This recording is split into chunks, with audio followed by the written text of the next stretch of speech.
Assalamualaikum warahmatullahi wabarakatuh. Kami dari kelompok 1 kelas K013 mata kuliah Etika Bisnis dan Profesi oleh dosen pengampu Ibu Putri Dwi Aprilia Nur akan menyampaikan hasil RMK kami mengenai materi Good Corporate Governance atau yang biasa disingkat dengan GCG. Sebelum itu, izinkan kami untuk memperkenalkan diri terlebih dahulu. Saya Sagita Dwi Rahmadini dengan NPM Mahir 182 dan rekan-rekan saya, Raisa Ismadani NPM Mahir 210, Felicia Sagira Hafita Putri NPM Mahir 189, Raras Pramudita NPM Mahir 203, Muhammad Agung Budianto NPM Mahir 130, Afan Aris Setiawan, NPM Akhir 292, dan yang terakhir Seni Mutiara, NPM Akhir 258. Materi pertama di sini ada latar belakang Good Corporate Governance atau GCG. GCG mulai berkembang karena banyaknya skandal dan kegagalan perusahaan besar di berbagai negara. Perkembangan ekonomi kapitalis membuat perusahaan memiliki kekuatan ekonomi yang sangat besar, bahkan mampu memengaruhi kebijakan pemerintah. Ketika kekuatan tersebut tidak diimbangi dengan sistem pengawasan yang baik, sering muncul praktik bisnis yang tidak etis dan penyimpangan dalam pengelolaan perusahaan. Di Indonesia, lemahnya tata kelola perusahaan menjadi salah satu faktor yang memperparah krisis ekonomi tahun 1997. Banyak perusahaan melakukan pinjaman besar dalam valuta asing tanpa pengelolaan risiko yang baik. Ketika nilai rupiah melemah, utang perusahaan meningkat drastis sehingga banyak perusahaan dan bank mengalami kesulitan keuangan dan bahkan bangkrut. Selain di Indonesia, kasus manipulasi laporan keuangan dan kegagalan tata kelola juga terjadi di Amerika pada awal tahun 2000-an, seperti pada perusahaan Enron dan WorldCom. Kasus-kasus tersebut menunjukkan pentingnya penerapan tata kelola perusahaan yang baik untuk melindungi kepentingan pemegang saham, investor, dan masyarakat. Akibat berbagai krisis dan skandal tersebut, penerapan Good corporate governance menjadi sangat penting untuk memastikan perusahaan dikelola dengan transparan, akuntabel, dan bertanggung jawab sehingga dapat mencegah terjadinya penyimpangan dalam kegiatan bisnis.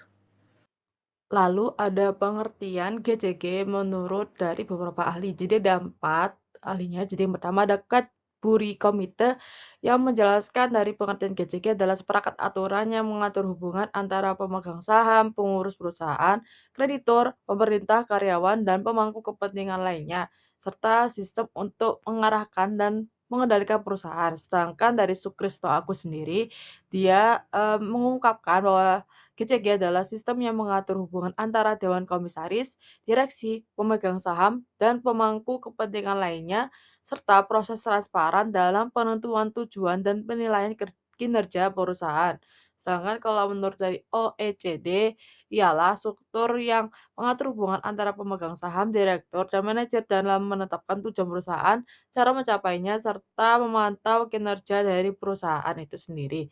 Lalu yang terakhir ada Wahyudi Prakarsa, GCG sendiri menurut beliau adalah mekanisme administratif yang mengatur hubungan antara manajemen, komisaris, direksi, pemegang saham, dan stakeholder melalui, aturan sistem, insentif untuk mencapai tujuan dan memantau kinerja perusahaan. Saya, Sagita Dwi Rahmadini dengan NPM Akhir 182 akan menyampaikan mengenai prinsip dari GCG. Nah, 5 prinsip menurut Keputusan Nomor 117 MMBU di tahun 2002 mengenai penerapan GCG oleh Menteri Negara BUMN, antara lain yang pertama ada kewajaran atau yang biasa disebut fairness, yang kedua ada transparansi, yang ketiga ada akuntabilitas, yang keempat pertanggungjawaban, dan yang terakhir kemandirian. Selanjutnya dalam National Committee on Governance atau NCG di tahun 2006 mengemukakan 5 prinsip dari GCG itu sendiri. Yang pertama ada transparansi, yang kedua ada akuntabilitas, yang ketiga ada responsibilitas, yang keempat ada independensi, dan yang terakhir ada kesetaraan. Selanjutnya, prinsip yang telah dikemukakan oleh NCG hampir sama dengan Menteri Negara BUMN. Nah, penjelasan singkat dari masing-masing prinsip tersebut yaitu yang pertama, perlakuan yang setara atau disebut dengan fairness, agar pengelola memperlakukan seluruh pemangku kepentingan, primer maupun sekunder, secara adil dan setara. Yang kedua ada transparansi, yaitu atau keterbukaan, merupakan kewajiban pengelola untuk menjalankan prinsip keterbukaan dalam proses keputusan dan penyampaian informasi. Yang ketiga yaitu akuntabilitas. Pengelola berkewajiban untuk membina sistem akuntansi yang efektif agar menghasilkan laporan keuangan yang dapat dipercaya.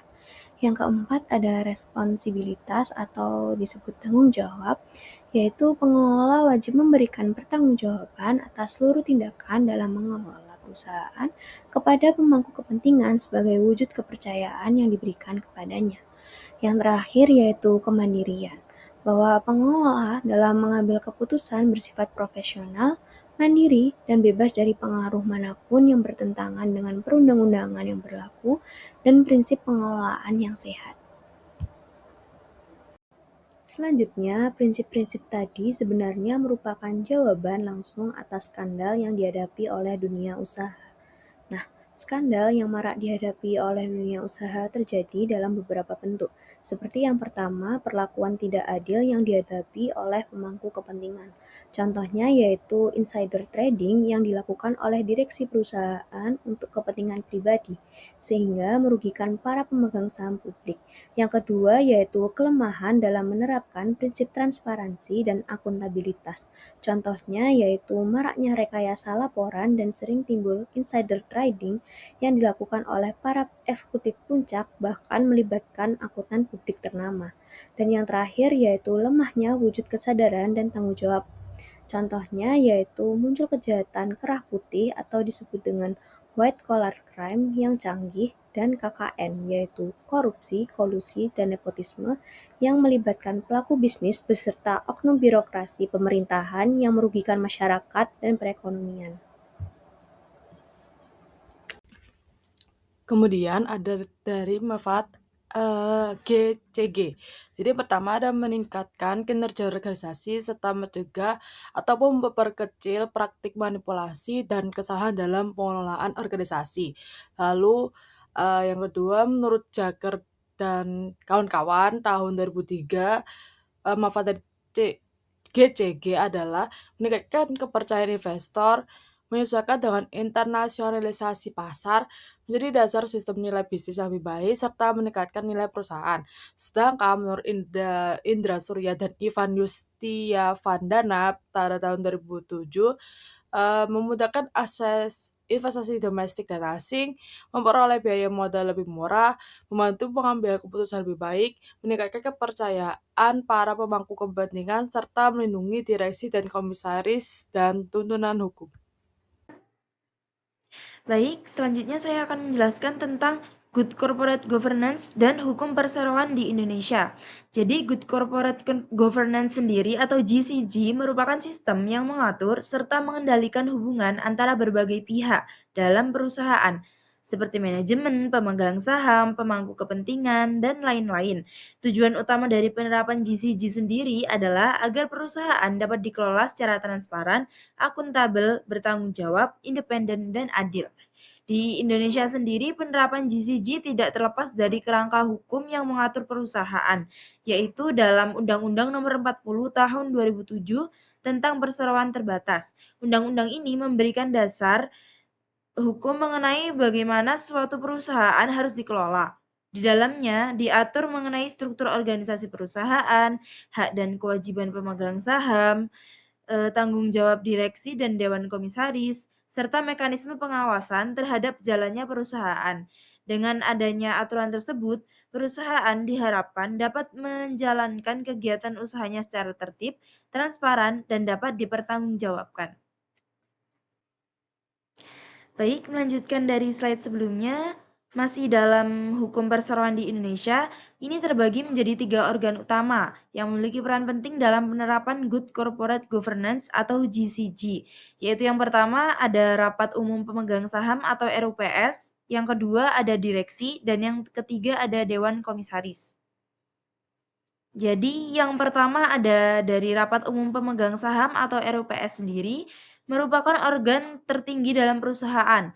Melalui RUPS, para pemegang saham dapat mengambil berbagai keputusan penting yang berkaitan dengan perusahaan, seperti mengangkat atau memberhentikan anggota direksi dan dewan komisaris, serta menyetujui laporan tahunan perusahaan. Lalu berikutnya yang kedua ada dari direksi yang memiliki tanggung jawab utama dalam mengurus dan mengelola perusahaan. Direksi menjalankan kegiatan operasional perusahaan sehari-hari serta bertindak untuk mewakili perusahaan baik di dalam maupun di luar pengadilan. Lalu yang ketiga ada dari Dewan Komisaris. Dari Dewan Komisaris ini memiliki fungsi pengawasan terhadap kebijakan dan tindakan yang dilakukan oleh direksi. Selain melakukan pengawasan, Dewan Komisaris juga memberikan nasihat kepada direksi agar pengelolaan perusahaan yang berjalan sesuai dengan tujuan perusahaan dan prinsip dari Good Corporate Governance sendiri. Jadi, dengan adanya pembagian fungsi antara RUPS, direksi, dan Dewan Komisaris, perusahaan dapat dikelola secara lebih transparan, akuntabel, dan profesional sesuai dengan prinsip dan tata kelola perusahaan yang baik. Baik, selanjutnya saya akan menjelaskan terkait organ khusus dalam penerapan GCG. Meskipun struktur organ perseroan sudah diatur dalam Undang-Undang Perseroan Terbatas pada nomor 40 tahun 2007 dan dicantumkan pada Anggaran Dasar Perseroan, namun dalam praktiknya aturan tersebut tidak sepenuhnya menjamin terciptanya tata kelola perusahaan yang terbaik, karena undang-undang tersebut hanya mengatur secara umum dan tidak secara rinci. Lalu berikutnya ada 4 organ yang diperlukan untuk GCG. Menurut Indra Surya dan Ivan Yustiavananda pada tahun 2006, 4 organ tambahan yang diperlukan untuk penerapan GCG yaitu yang pertama, komisaris independen. Lalu yang kedua yaitu direktur independen. Yang ketiga, komit audit. Lalu yang terakhir, yang keempat, yaitu sekretaris perusahaan atau dalam bahasa Inggrisnya corporate secretary. Baik, pada slide di sini terdapat penjelasan terkait komisaris dan direktur independen. Komisaris dan direktur independen memiliki arti pihak yang ditunjuk berdasarkan pengetahuan, pengalaman, dan keahlian profesional yang dimiliki untuk menjalankan tugas demi kepentingan perusahaan. Baik, berikut terdapat penjelasan terkait komit audit, yaitu menurut Hasnati, tanggung jawab dan wewenang komit audit adalah membantu Dewan Komisaris, antara lain yaitu seperti yang pertama, mendorong terbentuknya sistem pengendalian internal yang memadai sebagai bentuk penerapan prinsip tanggung jawab. Lalu yang kedua, meningkatkan kualitas transparansi serta penyajian laporan keuangan perusahaan. Lalu yang ketiga yaitu memeriksa ruang lingkup dan ketepatan pelaksanaan audit eksternal, termasuk menilai kewajaran biaya audit serta memastikan independensi dan objektivitas auditor eksternal. Yang keempat, yang terakhir yaitu menyusun uraian tugas dan tanggung jawab komit audit selama tahun buku yang sedang diaudit oleh auditor eksternal sebagai bagian dari prinsip tanggung jawab. Baik, selanjutnya saya akan menjelaskan terkait penjelasan dari sekretaris perusahaan, di mana jabatan dari sekretaris dalam perusahaan merupakan jabatan tertinggi dan strategis karena orang dalam jabatan tersebut berfungsi sebagai pejabat penghubung atau dalam bahasa Inggrisnya yaitu liaison officer atau public semacam relation atau investor relations. Sekretaris memiliki berbagai tugas seperti menyimpan dokumen perusahaan, daftar pemegang saham, risalah rapat direksi, dan RUPS. Lalu ada pun aturan yang berkaitan dengan sekretaris antara lain seperti yang pertama yaitu keputusan Ketua BPPAM atau Badan Pengawas Pasar Modal pada nomor 63 tahun 1996 tentang pembentukan sekretaris perusahaan bagi perusahaan publik. Lalu yang terakhir yaitu yang kedua, keputusan direksi BEJ atau Bursa Efek Jakarta pada nomor 339 tahun 2001 tentang sekretaris perusahaan. Nah, kemudian selanjutnya di sini ada GCG dalam BUMN. Nah, tujuan awal pembentukan BUMN itu untuk melaksanakan amanat pasal 33 Undang-Undang 1945 yaitu untuk mengelola sumber daya alam yang penting bagi negara. Kemudian BUMN digunakan sebesar-besarnya untuk kemakmuran rakyat. Nah, kemudian awalnya BUMN itu bergerak di sektor strategis seperti listrik, komunikasi, air, dan juga pertambangan. Namun, dengan jalannya waktu, BUMN kemudian berkembang ke berbagai sektor dan jenis usaha, termasuk sektor swasta, sehingga tujuan utama BUMN itu yaitu untuk mencari keuntungan atau laba seperti badan usaha pada sektor swasta. Kemudian di sini ada 3 jenis bentuk BUMN. Yang pertama ada persero, yaitu berbentuk perseroan atau terbatas atau PT. Nah, kemudian tujuan utama itu untuk mencari keuntungan dan juga seluruh saham atau sebagian besar dimiliki oleh negara. Kemudian ada perusahaan umum atau perum, yaitu modalnya itu berasal dari negara. Kemudian tidak hanya mencari keuntungan tetapi juga melayani kepentingan masyarakat. Contohnya yaitu perum bulog, yaitu untuk mengatur distribusi dan harga kebutuhan pokok. Kemudian yang ketiga ada perusahaan jawatan atau perjan, yaitu modalnya itu dari APBN, kemudian dikelola oleh departemen pemerintah. Nah, sekarang bentuk perusahaan jawatan ini sudah tidak digunakan lagi oleh BUMN. Nah, kemudian di sini ada permasalahan kinerja BUMN. Nah, menurut Jagger DKK 2003, yaitu sampai dengan tahun 2002 masih ada BUMN sebanyak 161 perusahaan yang tersebar di sekitar 37 sektor atau bidang usaha. Namun terdapat rendahnya persentase keuntungan terhadap total harta sangat rendah, yaitu hanya sekitar 3,6%. Hal ini menunjukkan bahwa kinerja BUMN secara keseluruhan masih kurang memuaskan. Nah, kemudian ada penyebab rendahnya kinerja, yaitu antara lain yang pertama ada remunerasi direksi berlebihan tidak terkait dengan kinerja. Kemudian yang kedua ada kekuatan pemegang saham terlalu besar sehingga mengganggu pengelolaan profesional. Kemudian yang ketiga ada transaksi bisnis dengan pihak luar tidak memperhatikan kepentingan pemegang saham. Kemudian yang keempat ada penyusunan past service liabilities yang menguntungkan direksi dan komisaris. Kemudian yang kelima ada strategi diversifikasi atau ekspansi yang hanya mengejar prestise. Kemudian yang keenam ada intervensi pihak luar dalam kegiatan operasional BUMN. Kemudian yang ketujuh adanya praktik perusahaan yang tidak sehat oleh manajemen. Kemudian ada penerapan GJK dalam BUMN, yaitu dari Keputusan Menteri Negara BUMN nomor Kap 117/MMBU 2002 pada tanggal 1 Agustus 2002. Nah, adapun tujuan GJK menurut Keputusan Menteri Negara BUMN nomor Kap 117/MMBU 2002 yaitu sebagai yang pertama ada memaksimalkan nilai BUMN melalui keterbukaan dan akuntabilitas. Kemudian yang kedua ada mendorong pengelolaan perusahaan yang profesional, transparan, dan efisien. Kemudian yang ketiga ada mendorong pengambilan keputusan berdasarkan nilai moral dan peraturan. Dan yang keempat ada meningkatkan kontribusi BUMN pada perekonomian nasional. Dan terakhir mendukung program privatisasi. Nah, selanjutnya perubahan setelah penerapan GJK dalam BUMN. Sebelum itu yaitu sebelum penerapan GJK dalam BUMN. Yang pertama menunjukkan direksi atau komisaris berdasarkan kepentingan politik. Kemudian SPI kurang berfungsi. Kemudian tidak ada komite audit. Nah, terakhir laporan keuangan kurang berkualitas. Kemudian sesudah penerapan GJK dalam BUMN, yang pertama ada penunjukan direksi dan komisaris berdasarkan kompetensi dan profesionalisme. Kemudian SPI diperkuat. Kemudian dibentuk komite audit. Kemudian yang terakhir laporan keuangan harus lebih transparan dan berkualitas. Oke, selanjutnya yaitu tentang GJG dan pengawasan pasar modal di Indonesia.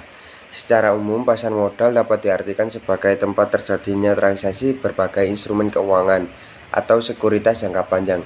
Instrumen tersebut dapat diterbitkan oleh pemerintah, lembaga publik, maupun perusahaan swasta. Pasar modal merupakan bagian dari pasar keuangan namun cakupannya lebih sempit. Hal ini karena pasar modal hanya mempertimbangkan instrumen keuangan jangka panjang seperti obligasi, saham, dan derivatif. Sementara itu, pasar keuangan mencakup transaksi instrumen jangka pendek maupun jangka panjang. Jika pada pasar barang yang diperjualbelikan adalah produk fisik, maka pada pasar modal dan pasar keuangan yang diperdagangkan adalah dana atau modal. Perkembangan ekonomi suatu negara tidak hanya ditandai oleh peningkatan investasi fisik seperti pembangunan pabrik, pusat perdagangan, hotel, sarana transportasi darat, laut dan udara, pembangunan jalanan, pelabuhan, bandara, serta infrastruktur telekomunikasi dan informasi. Kemajuan ekonomi juga dapat dilihat dari pertumbuhan pasar modal dan pasar keuangan. Selanjutnya yaitu tentang lembaga-lembaga dan unsur-unsur penunjang pasar modal. Nah, keberadaan pasar modal didukung oleh berbagai lembaga yang memiliki peran penting dalam kelancaran aktivitas pasar modal. Antara lain yaitu yang pertama, Badan Pengawasan Pasar Modal dan Lembaga Keuangan Bapepam atau LK. Lembaga pemerintah yang bertugas mengawasi seluruh aktivitas pasar modal agar berjalan secara adil dan efektif. Nah, yang kedua yaitu Bursa Efek, yaitu lembaga menyelenggarakan perdagangan efek di Indonesia. Kegiatan ini dilakukan oleh Bursa Efek Indonesia atau BI. Nah, yang ketiga itu lembaga clearing, lembaga yang mengatur penyelesaian transaksi efek agar proses perdagangan berjalan tertib dan efisien. Yang keempat yaitu emiten, yaitu perusahaan yang menerbitkan dan menjual efek untuk memperoleh dana dari investor. Nah, yang kelima itu underwriter, pihak yang menjamin keberhasilan penjualan efek yang diterbitkan oleh emiten. Nah, yang keenam yaitu investor, individu atau instansi yang membeli atau menjual efek di pasar modal. Nah, yang ketujuh akuntan publik.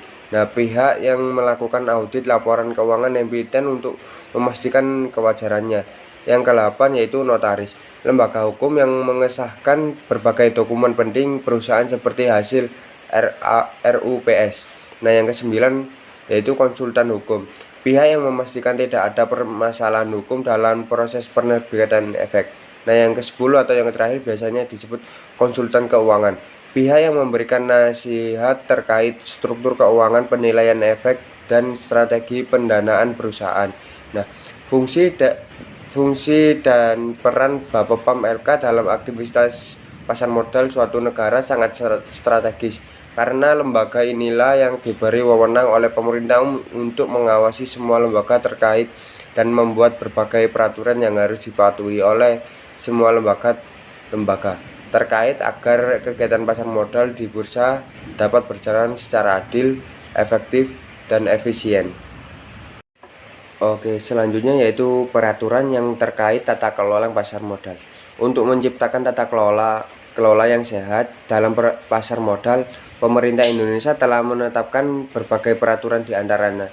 Yang pertama yaitu Undang-Undang Nomor 8 Tahun 1995 tentang pasar modal yang mengatur prinsip keterbukaan informasi seperti hak memesan efek terlebih dahulu, benturan kepentingan, tender offer, penggabungan usaha, dan pengambilan alihan perusahaan. Nah, yang kedua itu peraturan Bapepam nomor 9D.1. Nah, tentang hak memesan efek terlebih dahulu yang menekankan prinsip keadilan bagi para investor. Nah, yang ketiga itu peraturan Bapepam nomor 8G.2 mengenai laporan keuangan yang berkaitan dengan transparansi, akuntabilitas, dan tanggung jawab dalam penyusunan laporan keuangan. Yang keempat yaitu peraturan Bapepam nomor 9E.1 tentang transaksi yang memiliki benturan kepentingan agar dilakukan secara independen, jujur, dan tidak merugikan pihak lain. Yang kelima yaitu peraturan Bapepam nomor 9E.2 yaitu mengenai transaksi material dan perubahan kegiatan usaha perusahaan tersebut yang berkaitan dengan transparansi dan akuntabilitas. Yang keenam peraturan Bapepam nomor 9G.1 tentang penggabungan dan peleburan perusahaan publik yang berkaitan dengan prinsip keadilan dan persaingan usaha. Yang ketujuh yaitu peraturan Bapepam nomor 9L.1 mengenai rencana dan pelaksanaan RUPS untuk melindungi kepentingan pemegang saham minoritas. Yang ke-8 yaitu Peraturan Bapepam Nomor 9 J.1 tentang pokok-pokok anggaran dasar perusahaan yang melakukan penawaran umum saham. Yang ke-9 yaitu Peraturan Bapepam Nomor 10 K.5 mengenai keterbukaan informasi bagi emiten atau perusahaan publik yang mengajukan pernyataan pilot. Yang ke-10 yaitu Peraturan Bapepam Nomor 9 L.4 mengenai pembukaan sekretariat perusahaan yang berkaitan dengan transparansi dan tanggung jawab perusahaan. Yang ke-11 atau yang terakhir yaitu Peraturan Bapepam Nomor 9 L.6 yang mengatur mengenai direksi dan komisaris emiten atau perusahaan publik guna meningkatkan profesionalisme dan tanggung jawab dalam penerapan tata kelola perusahaan. Oke, selanjutnya yaitu tentang GCG perbankan di Indonesia. Kegiatan bisnis dan sistem perekonomian yang stabil membutuhkan dukungan dari sistem perbankan yang sehat dan kuat. Seperti yang telah diketahui, krisis ekonomi di Indonesia pada akhir abad ke-20 diawali oleh krisis moneter yang melanda sektor perbankan.